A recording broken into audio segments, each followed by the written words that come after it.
Anatin'ity zany momba ny raha hitantsika zao ambany ny examen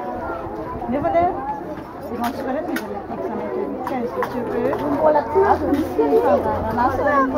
amin'ny sekoly fanakazana fototra ho an'ny madame Vision Yaglala Manatsoa dia manana ny programme anasany zany entiny anasarana ny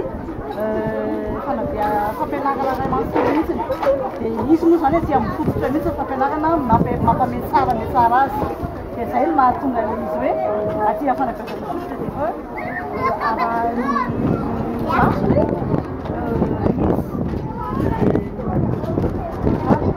dia zay ny gazety tsika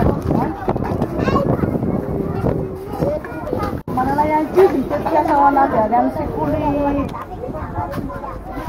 sekoly tsy miarina ihany koa rena mba mafisina daholo hatramin'ny hygiène satria ny hygiène zany koa